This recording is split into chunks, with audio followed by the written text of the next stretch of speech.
The Coaching Hour with Boitumelo on Zoe Live Radio. www.zoeliveradio.co.za.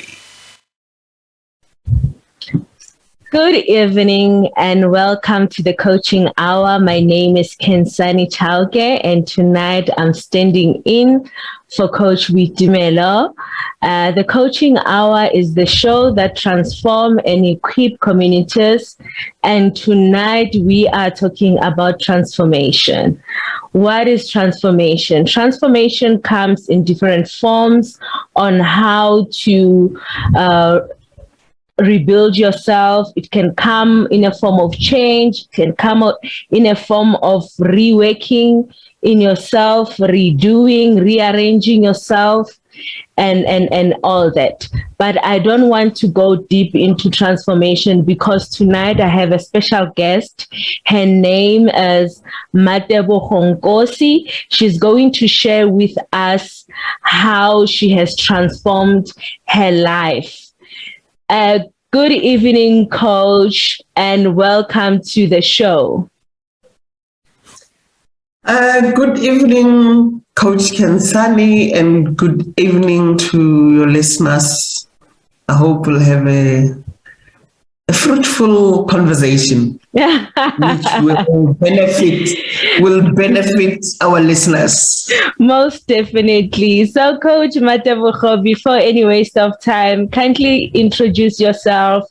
Who is Matebogo? What does she do? Because from my side, I know that you are a transformational coach. Please share with the listeners, what do you do and who is Matebogo? Good evening, listeners, once again. My name is Matebogo, and I am a married woman, married to Mr. Nkosi. I'm born Matebogo Mampani, Pedi woman. I'm a mother of 2 children, adult children, and a grandmother of 2. I'm also a mother-in-law. So I live in Midrand, and I come from Mamelodi. We came to Mamelodi when I was 4 years old, coming from Cullinan, and originally, my grandfather came from Limpopo, from Nebo, Hamambani. And I don't want to brag, but I must tell you that I'm from the royal family, Hakoshi Mambana. Wow. Kandana, barake Kandana. Oh, Mambana. So, the story of living a home which was called homeland in the past and ending up right between Joburg and Pretoria is not it's a story of so many of us. And it also goes with wanting something, looking for something. And it's a story. We leave home, Limpopo, because we're thinking there's something somewhere which will help us become better people, which will help us transform our lives. And true. I'm not sure if it's human nature. We're always looking for, when we get to where we said we want to be, we also want to change again. We want to change. Maybe that's why we kept on moving from Limpopo to Cullinan to Mamelodi to Midrand. I'm not sure where my children will be telling you they are some 5 years to come. Yeah. So I was brought up in Mamelodi, yes, and went to schools in Mamelodi, and at some time I also went back to go work in Mamelodi. And my life, I was brought up, I'm a fifth child in my family. Okay. And my father wasn't educated, my mother wasn't educated. In fact, most of the time my mother was at home and my father was the breadwinner, a very key breadwinner. Whenever I talk about him, I get excited because I always say he's my number one man in this world. Lucky father. Yeah. He's blessed. In Sepedi ba re mrolela kefa. He has done well. Did what he was supposed to do. He may not have been a perfect father, but he did his best to get his children to be better people. Yeah. I, like all the other children, sometimes you do things when you grow up that when you look back to now, you're thinking, I could have done better. Indeed. But yeah, and it is what you manage to do when you've had a fall. And I had a fall when I was in high school, and the fall was, I'm a teenage mother. I don't even want to put it in the past tense. I'm saying I'm a teenage mother, and with the support of my family, because my father would always want us to do better. They helped me to get back to my feet. And like every parent, they were not happy with me being pregnant at 17. But they were always there. When I opened my eyes, we had a car at home. We were not rich, but our lifestyle stood out in a township because there was a car go high. Wow.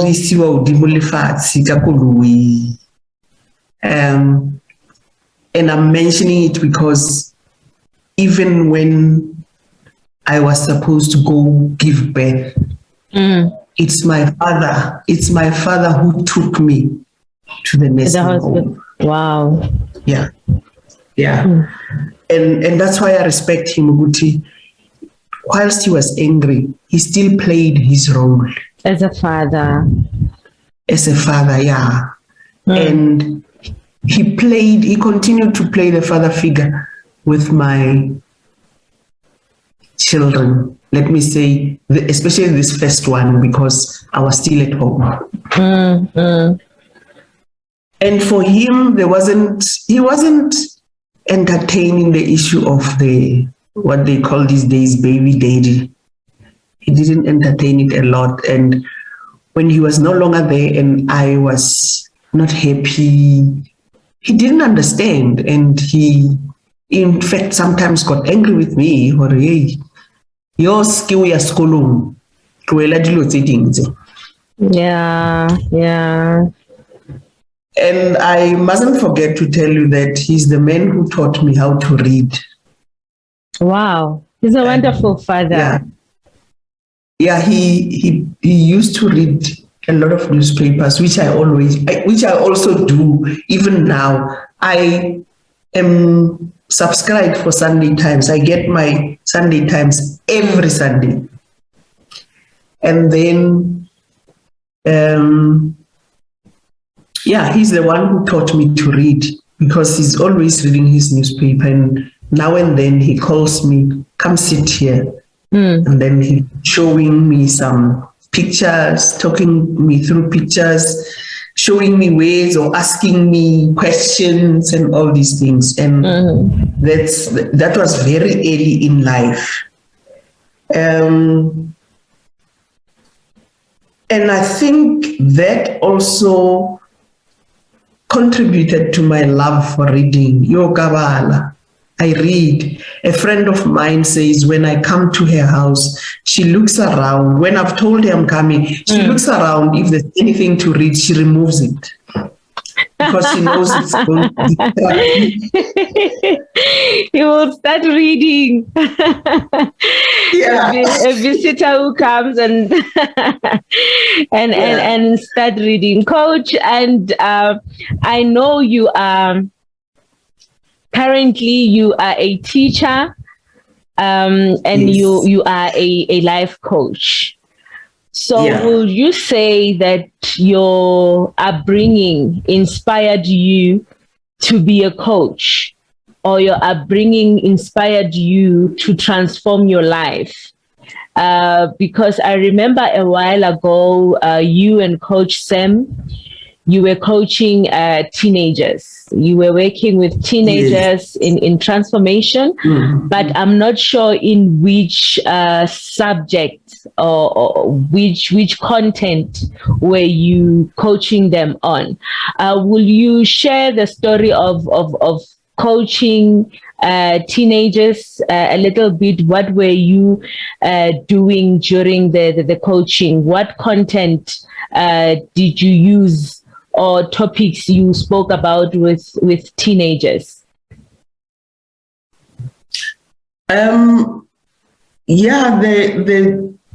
It was last year when it was all quiet about schools. These young ones have always been home, and you could see that people were always on Zoom. Adults were getting together on Zoom, because initially it was just quiet with lockdown. It was lockdown, and then companies and especially adults started getting together, talking over Zoom, holding meetings, encouraging each other, especially because there was a lot of death and uncertainty. So, but I think what I said to Sam was, Sam, it seems like we are so interested in us, but we're forgetting the kids, and they also have their own concerns and worries, because these people who die are their uncles, are their mothers, are their grandparents. So maybe we need to start engaging them. And we talked about engaging them. We started looking at what is it that we can talk to them about. Some of the topics, I remember there was something about creativity. There was something about knowing yourself, and in terms of knowing what you want in life. Self-discovery, self-identity. Yeah, and self-awareness. When it's so quiet, when it's so scary, who am I? What am I left with? How do I chart my way through this world? And that's why we brought the issue of creativity in. Do you know what you are good at? Are you good at with your hands, with your head, or what? Can you do things that will keep you busy, that will make you happy? We even engaged one teenager who has so far published 5 books. We engaged her to get her to talk to them, for them to understand that, you may be sitting there being worried and the like, but it may also be an opportunity to write stuff, to make stuff. I remember there was also a competition which we got them to enter, and 2 of them wrote to, I think it was about what? It had to do with their thinking around this period where they can't be the children they'd love to be. They can't even engage with their friends. They can't play. They can't. So they wrote those, two of them wrote, and they were acknowledged for their writing. It's just that I didn't follow up. They were even promised some prizes, but it never came, you know. Hi, Coach. You must remember them. It wasn't me promising them. It was something we found somewhere and we passed to them. Yeah. Oh, okay. So this coaching for me stretches throughout my career. As you said, I've been a teacher for almost 40 years. I may have been at high school at some time, at Vista University lecturing at some time. And then I went to Soul City Institute. I'm sure you know it, the one that had a TV program where I was a trainee. I was a trainee.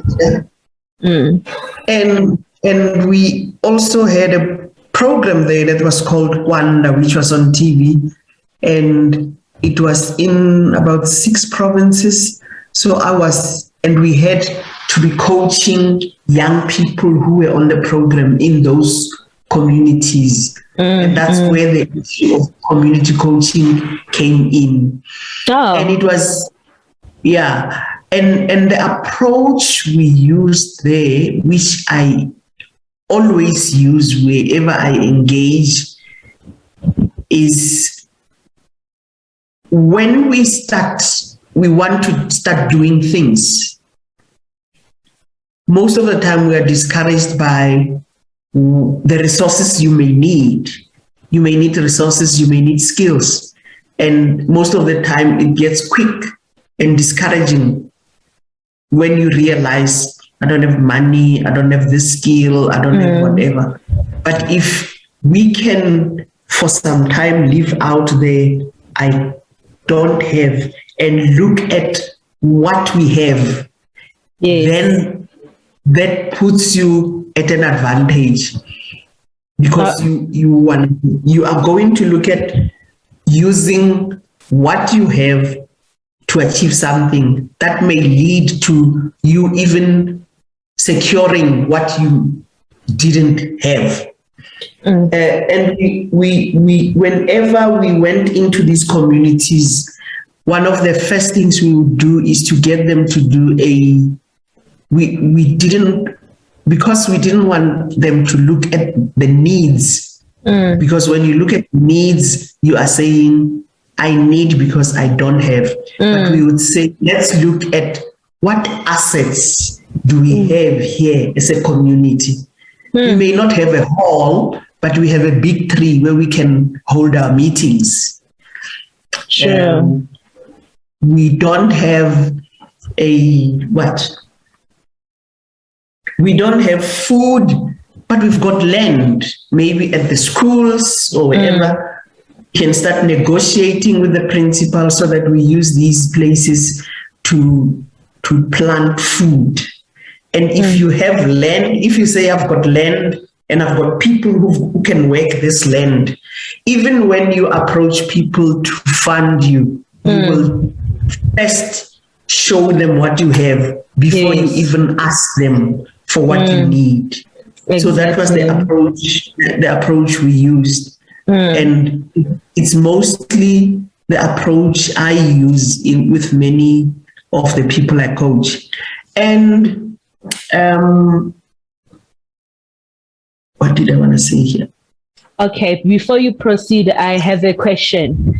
So my question is, will you say, as parents, do we, after engaging with with teenagers and young adults, right? Yeah. Will you say as parents we are supporting our kids, we giving them attention to help them to live into their full potential? Your discovery. Yes. Do you think parents contribute? Yes. Do you think as parents, do we give our kids enough support and attention to live their full potential or to support their talents? Because you had one-on-one with them, you were able to coach them. So I believe you managed to discover a lot from them. So from what you had with them, do parents supportive in their lives? I think you've asked a very important question, and it touches on a discovery that I made during that time, especially. Parents are not used to, when you say support, there's many ways in which we support or we're supposed to support. But we're living lives where we all wake up here at home. We all get out of home. We go our different directions. They drop the children there. And then later on they're collected, or there's even transport taking them there. We're supporting by paying. Sometimes we even get them to do extra murals. We pay for them. We pay for aftercare. And I think somehow it is disadvantaging us. We do not really get to support them. Remove money, remove the taking them up and down to school and the like. When we are here at home with them and it's a lockdown, we don't know what to do with the kids. And I'm saying this because I've heard a lot of parents saying, I don't even know how to help them. When school started saying, right, we're doing online stuff, or children will come 1 week to school, 1 week they don't come, but when they are home, support them. I find that a lot of parents don't know what to do with their kids. They're not used to it. It was a big shift. Yeah, it was such a big shift. And I ended up with a child's neighbor, a neighbor's child, who used to come here in the mornings. I look at her books, and sometimes I look at her books. We talk about what is it they said you must do, and this is my understanding of how it's done. Sit there, do it, and then later I check her. Because her mother had said, I don't know how to help her. I don't know what is it I must do to help her. So I think whilst we live in an era where most parents are educated,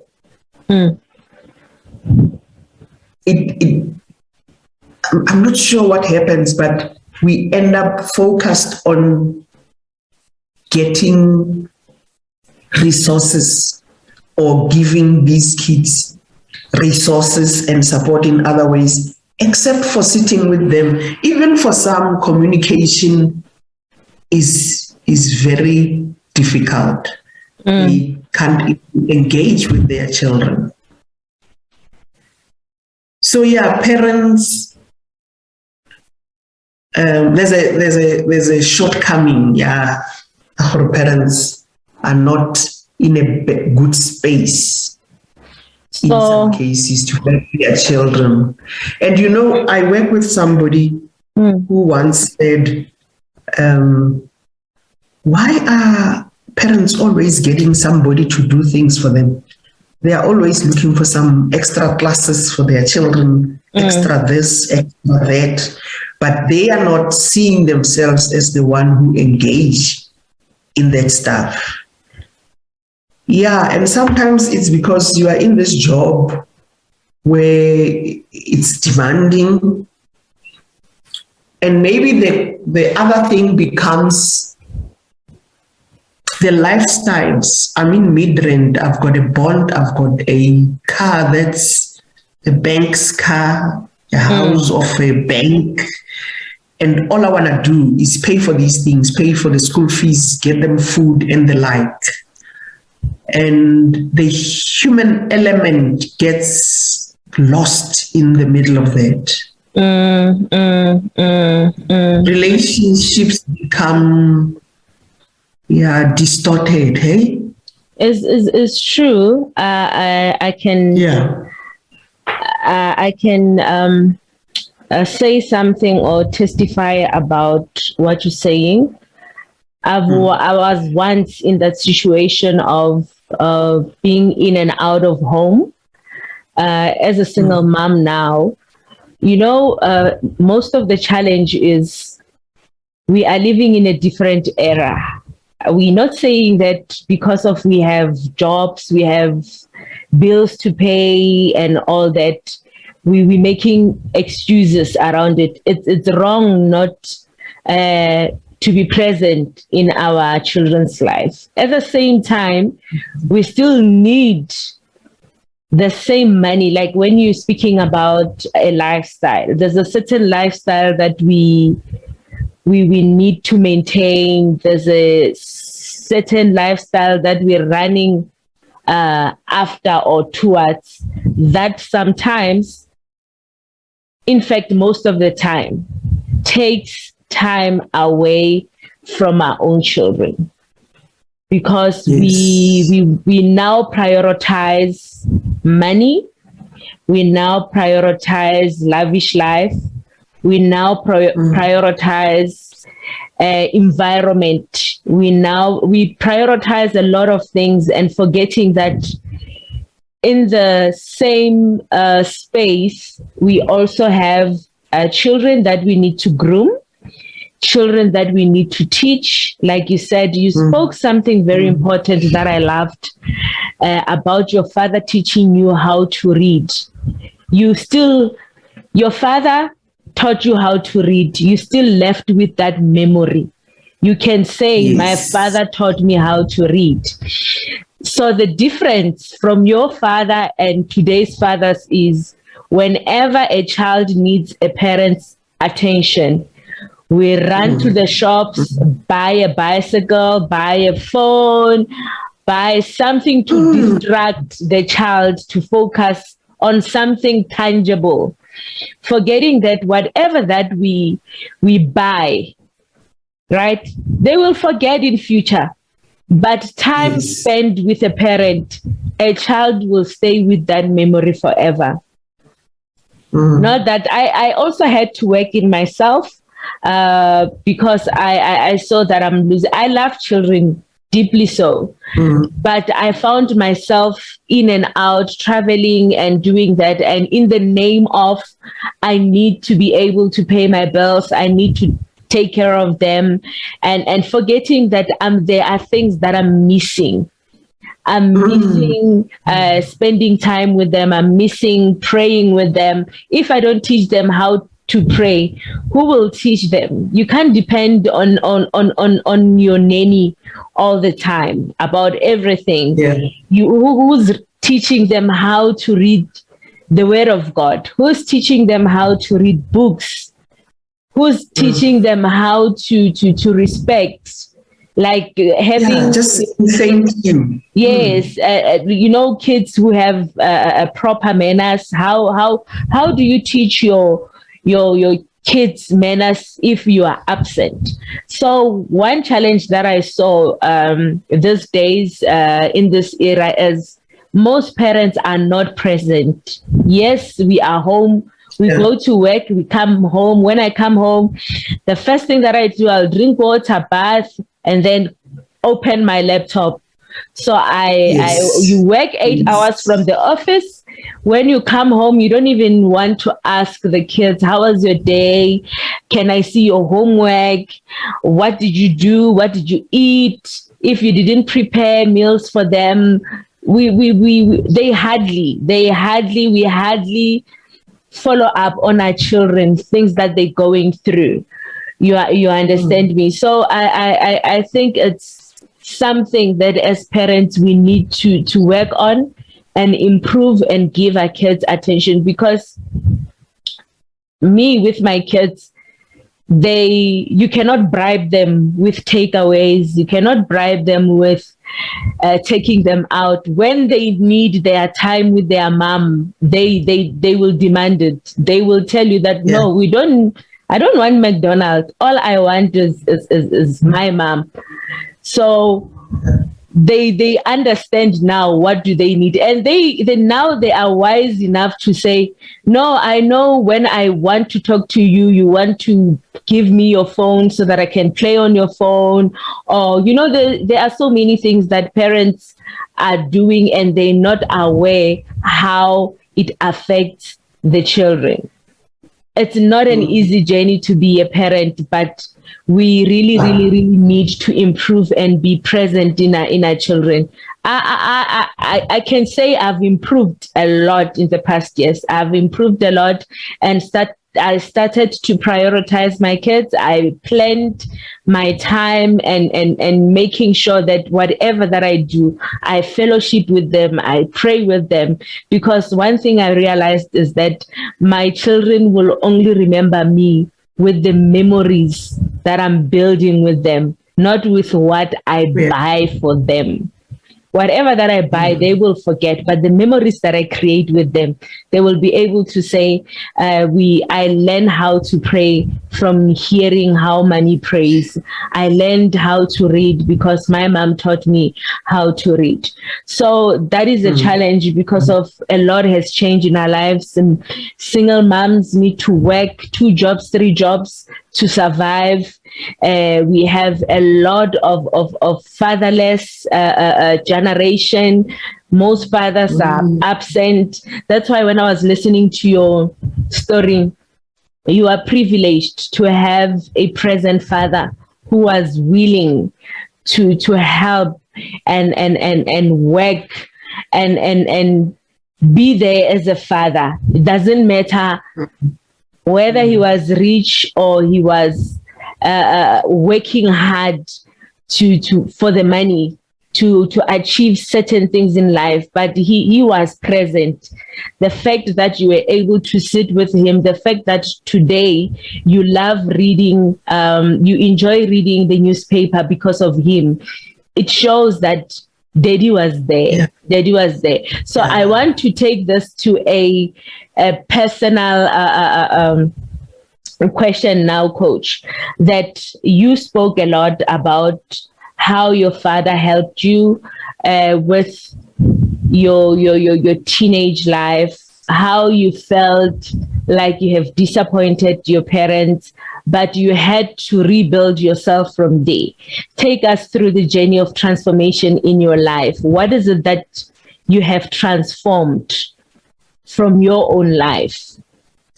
So once I was a mother at 17, what my parents were pushing in their talk was about me going back to school. And I remember my father one time showing me a picture in the newspaper of a young woman graduating as a dentist. And he said to me, I thought you would also graduate one day. And that has stayed with me. And maybe that's what pushed me once I went back to school. And he will see me graduate. And when I went back, I had to start co-matric, 2 years co-matric. And then I went to college. I did my 2-year training.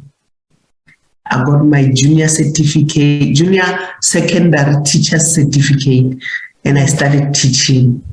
And at that time, the Department of Education was, Bantu Education, by the way, was encouraging us to read. So if you come with your certificate and you get 5 courses, you will get to the next level of pay. So when you get your degree, you get promoted again and the like. So with the picture that my father gave me there in mind, and being encouraged by what I will benefit if I continue to study, that's what pushed me to read. I've got 4 degrees right now, and all of them were done part-time. And my daughter always likes saying, when I don't know how you did this, Mina can do this thing part-time. she did her diploma, and then when she was doing her BTech, she was working, and she just was complaining every day when she was doing that. So the one thing is, one needs to always be intentional. You need to be aware of where you are and where you want to be, and you need to be intentional about getting there, because it's easy to lose direction or to stop dreaming. Be intentional, and being intentional, I can also say it's being present with you. If you are not doing well, tell yourself, this past week, what have I been doing? What have I done last year? What have I done the past 6 months? So that you track what you have been able to do and what you have not been able to do, and find out, why can't I move? What's holding me back? I read something about self-sabotage. Sometimes it's not other people who sabotage us. There is this thing about self-sabotage. When you are supposed to do things, you don't want to put all the effort in it. You want to cut corners, you keep postponing and all those things. So one way of getting to transform is be aware of what is it that you want to transform, what's not working well with you, or what is it that's not where it's supposed to be about your life right now, and how do you want to transform? What do you need to transform it? And again, what do you know? What's your strengths? SWOT analysis. Yeah, so sort of your own SWOT analysis, because if you know your strong elements and you know your weak ones, you will work on the weak ones to even get stronger in whatever you are. And some things you also get to know, Guti, you'd rather leave them alone. You can't. Yeah. I give an example, a bicycle, even if it's not a good one. I fell on a bicycle very early in life. I fell and hurt my knees and hands, and I never went back to a bicycle. I made peace. I can't ride a bicycle. Up to now, I can't ride a bicycle. But again, keep challenging yourself. For example, when we started working, we never had computers. And when I went to Vista University, one of the things you get is a computer. So you do your work on the computer. And at that time, there were no emails. yeah, and the like. And then I went to Soul City, Libona. The first thing they give you, you get a laptop, you get an email address. Now, you can't be standing up and going to your boss office all the time, to somebody's whatever. You need to find ways of getting to be able to work on this thing, so that when you want to tell them something, you just send an email. So different stages of my life, I've had to learn different things. I mean, when I was at Vista and the numbers were going down and we had to move, I took a severance package. But at that time, I was already doing development studies. And that's why I was able to get to Soul City and do development work there. And whilst I was there, I also did a BTech in training and management, because I was managing the training unit. But it also helped me when Soul City also started losing funds. I had to start my own smallanyana NPO, and I was working with young women, again coaching young women in Olivenwood, Bosch, in Mamelodi, and in Bronkhorstspruit.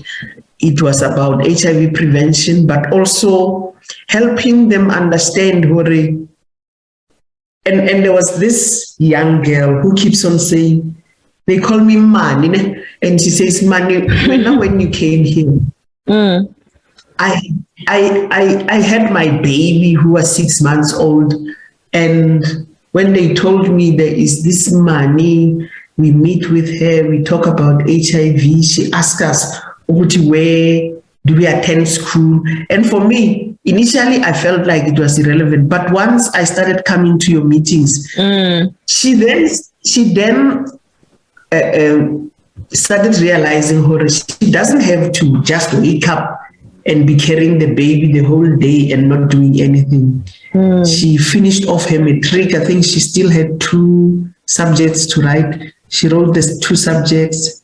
She also registered somewhere in town. I don't think it was one of the registered institutions, but she has moved, and you realize, Hori, this girl is clever, because I remember at some time she was saying she is accompanying others to UNISA. She's going to show them UNISA so that they can register. But she herself didn't register. She had information. Yeah. She has somehow realized, Hori, life is not just about having one. It's not like once you have a baby, you can, everything, it's over. You sit, you bring up the baby and the like. She's now working for Tshwane municipality as one of the field workers out there. I also work on another program. I coach home-based carers in Conhoek, in Beggarsford, in Tabazimbi. They are people who do these door-to-door things and linking people to the clinic and the like. And sometimes they think this is all they can do. Yeah. So my role there, teach them on some of their role, what it means. But again, it's also to say, don't you think this is just entering into the working space? Look up there, what else is up there? Yeah. And my other role that I like is this one of lecturing now, being back to lecturing now at studying. And I work with student teachers. And challenging, I like challenging people to see that you can transform. Where you are doesn't mean this is where you need to end.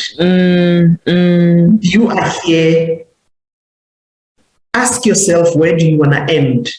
And you can only do that if you meet with other people, you join other people, and see other people doing things that are different to what you're doing, and being intentional about what you want to do. And finding in more information. Maybe Matome one day will be a coach, or she takes others to places. She helps others go to other places. Yeah. You already identified her purpose in life. Yeah, I remember what this project, so they were in these communities. I would have field workers. She was one of them. And there was a time when, after 2 years, they had been with me. We were going to have our own Smolanyana conference, but run it professionally. They were supposed to give presentations of how they think they contributed in their communities. So my daughter was working with me, and I tell you, me and my daughter I can't recommend that we work together again. because she, when I was saying, I tell them, you need to tell me how you contributed in your community. What do you think still needs to be done, and all these things? And you do it a PowerPoint. So my daughter said to me, are you pushing it too far? A PowerPoint. And I said, I'm not going to look at anything that's not PowerPoint. On that day, I'll provide everything. But when you can bring your sticky, but you are not going to want to talk to us from your head and the like. And I said to them, 2 weeks before the conference, I said, I want to see that stuff. And then I criticized wherever, and they're like, at the conference, you should have heard how excited they were that evening. Man, you pushed us, but we are so happy. And on my birthday, the 1st of October, I see on Facebook, one of them who is in Broncos Spruit ended up getting a job at a mine. She wrote there, today is a birthday of a very special woman in my life. And this is Matebo Honkosi. This is a woman who taught me, you always need to want to strive to change. And she says, when they were working with me, she reminds me of a day when she wanted to give me a report written by hand. And I said to her, I am not going to take it. And she said, at that time, I thought, this woman, Admara, now I know people I work with don't understand why I know some of these things, why I know the email, why I get to the Facebook, why I do this and that. And I always tell them, this is the woman who pushed me.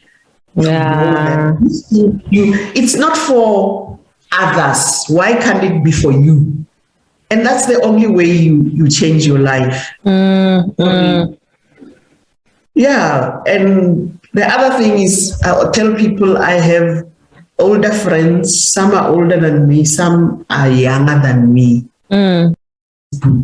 Because people think Facebook is for young people. But for me, it's space for us to be engaging, not necessarily we're now slay queen or whatever, but you could even pose a questionnaire. Your parents, what do we do with our kids now that school is closed? And then you start hearing people responding, they engaging. Yeah, they engaging. It's how we reach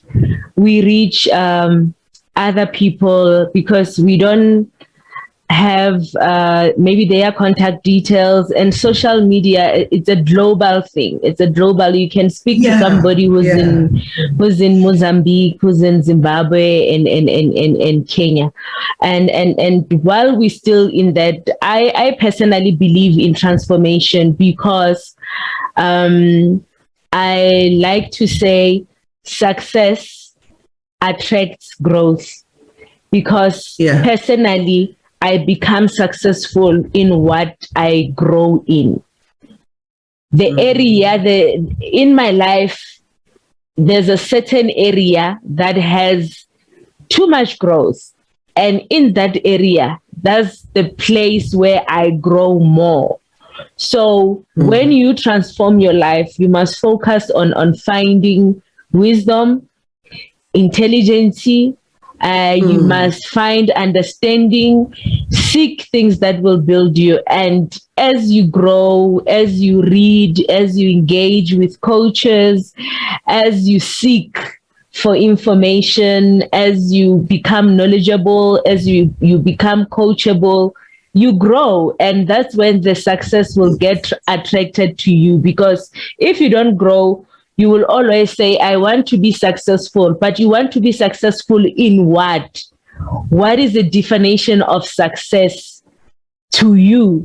I remember I once had a conversation with Coach Tapelo, and he said to me that, Khensani, I was discussing with him the issue of me lacking confidence or being shy in so many areas in my life. And he was like, you cannot be shy, because you need to be a public speaker.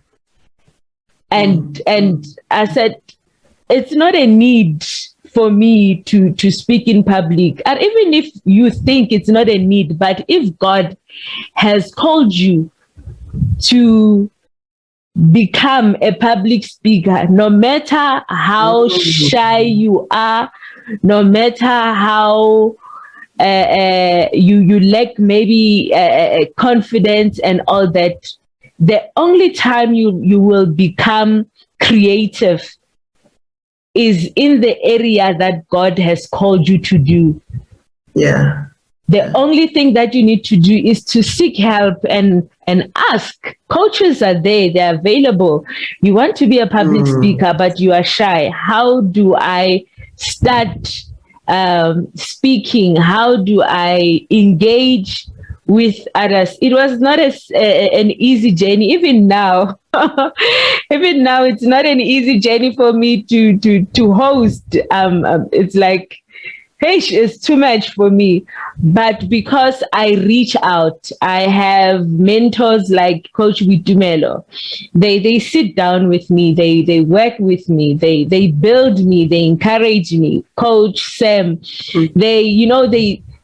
if you are coachable and you are willing to learn, I've seen that it's doable. It's easy to transform if you want to. Like you did mention earlier, that you need to be intentional. You need to know the area that you want to transform in your life. You need to identify it. You need to be present in it. So when you spoke about that, I knew that you are definitely speaking to me, because I had to do the same. I had to identify areas that I'm lacking and areas that I know that will attract success, which is the areas that I need to grow in them. So I had to reach out and say, Coach, I'm struggling in this area. They said, let's start.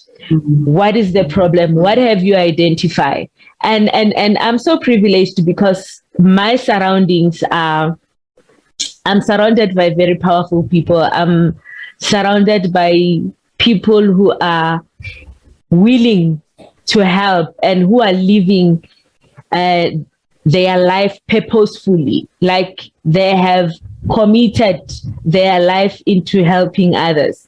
And if you are growing under that kind of leadership, you are able also to transfer the same leadership to others. You are able to help other people with transformation because you were able to get transformed with what you were given to. So, Coach, I do hear. So, before we end our show tonight, can you please give us maybe a few key elements, or I can say key factors of how to transform our lives, besides the ones that you mentioned already? Where can one start, and how can they reach that level of saying, you know what, I need to live a better life for myself, I need to live a better life for my children, I need to improve who I am to become better? Can you give us key elements or key factors when it comes to transformation? You know, when one thinks of transformation, one thinks of, it's still back to what is it that you want to transform? And we must not be afraid to face. So Matebogo mustn't be afraid to face Matebogo. Even if it may mean standing in front of a mirror, what is it that I want to transform? It's easy when it's so easy when you want to transform the outer you. You know, worry. You want to dye your hair because you thinking, or you want to lose weight because you've gained weight, but with the inner Matebogo, I need to engage with her. And we are not taught how to do these things. We are so afraid. And one way to start is by finding time just to be you, without your phone, without anybody. Quietly, no radio, nothing. Even if the first time it will just be, maybe if it's 10 minutes, you do that, it's going to be such a long 10 minutes. But once you get used to it, you start asking yourself, why am I sitting here alone? You start engaging you already. So, what do I want in this life? Do I have what I want? And where do I want to be tomorrow, next week, next year? And you start, So I always say to people, you don't be afraid of yourself. Engage yourself. And it's so easy to be out there, want to be with others, want to be on the phone, want to be playing on the computer, or on the internet, but not engaging you. There's a lot of distraction. Yes, that's the first thing. And once you are able to engage yourself, make it a habit. Have a journal, have a book. For today I sat and I was bored. Sat for 10 minutes on my own, I was bored. Thank you, man. The 18th of November, I didn't know what to do with myself. You And even the feelings, the feelings that come with it. Was it scary? Did you enjoy being there? When you find that you enjoy being on your own. And sometimes, even if I say no book, no nothing, sometimes get a book maybe, or get a question or questions that you want to focus on. so that you start channeling your mind. Or one, husna radio, husna phone. What am I sitting here for? But again, not feeling bad about not doing anything, not having answers to some of these things. Yeah. Fear. Because most of the time, we want to be out there, but we're not taking care of this person. The next thing you want to do things that other people are doing, they don't go well. And it frustrates you. And then you end up giving up. So it's about having time with you, so that do you. Do you focus on yourself, because everybody else is taken. Everybody everybody else is taken. I remember one event when I started doing trainings in corporate. I was so afraid. I think my fear came into when I saw the register, like when you when you're conducting training, you will have a register and they will fill up their names, ID, occupation or position in the company and all that. And when I looked at the ID numbers, I was like, yo, I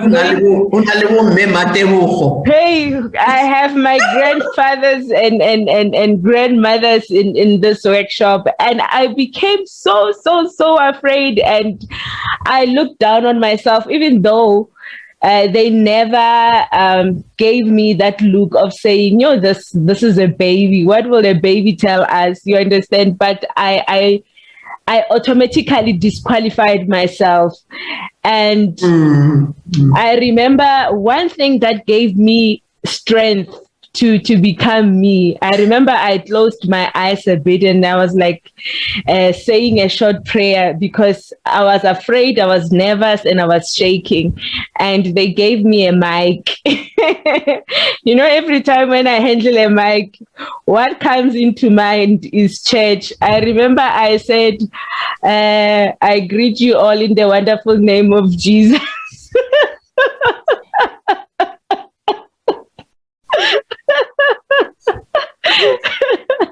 Coach, I'm telling you.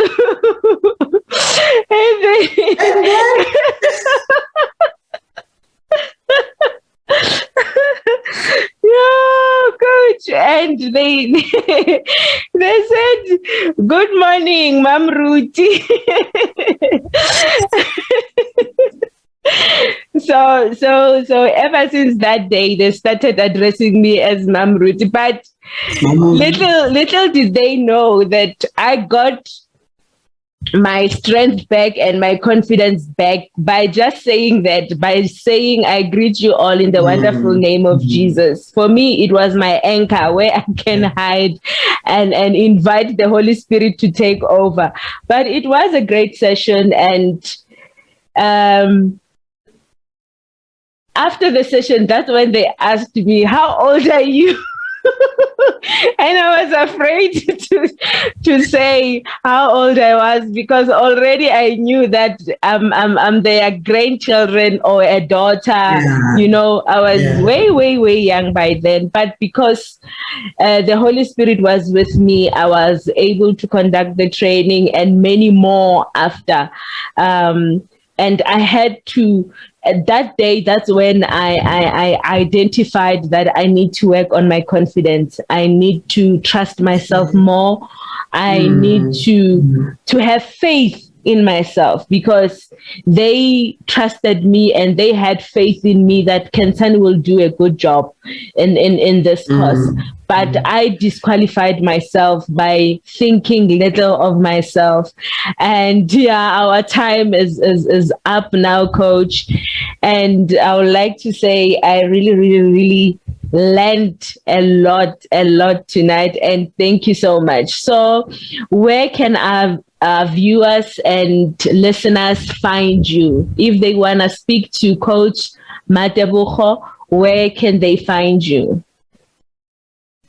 Do you want me to give the number? Yeah, yes, if you are able to give them the numbers. Or do you wanna give them my email address? That is better. Yes, than the number. Yes, you can give them your email address. You can tell them where to follow you if you have any social media platforms. Where can they meet you? Yeah, my email address, if you want to find me, is mjmambani@gmail.com. mjmambani@gmail.com. Okay. I am on Facebook, but I haven't been very active this year. I just like reading other people's things. I'm Matebogo Mambani there on Facebook. Yeah, they can engage me. When people engage, when people get to me, email some coaching sessions, then we can make arrangements depending on where are we. In terms of lockdown.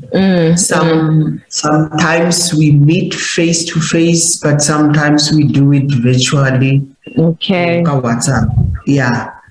And I just wanted to say to everybody, you can do everything that you set your mind to, especially if that's where God wants you to be. And ask Him for guidance. Mara wa muthusa le wena ka o ira play your part. I can remember there's somebody who kept on saying modimo nthuse ke tsware loto. Wa didimala wa mmotsa ha modimo nthuse ke tsware loto. But that's really modimo mo fetola ara do me a favor tsa mo better. You need to do something. Work on it. Yeah. And remember, no one is perfect. So, and embrace your imperfections. Yeah. But work on what can be changed. That true. Way. We can make this world a better place. Right? Indeed. We can make this world a better place. Indeed. Yeah, Coach. Yeah. Thank you so much for coming through. Listeners, this is the Coaching Hour with Boitumelo. My name is Khensani Chauke. Thank you so much for tuning in tonight. Until we meet again next week, Coach Matebogo, thank you so much for great lessons that we had today. I documented some of the things that I really need to grow on. And guys, don't forget to be intentional about the things that you want to change, commit to it, and be present in your life and make sure that you achieve, like Coach Matebogo said, you can be anything that you want to be in life as long as you have the right mindset and the positive mindset. And from me, Khensani, good night until we see each other again next week, Tuesday night. God bless you. I love you. Bye. You and me, two in agreement. The best in praise and worship. Zoe Live Radio.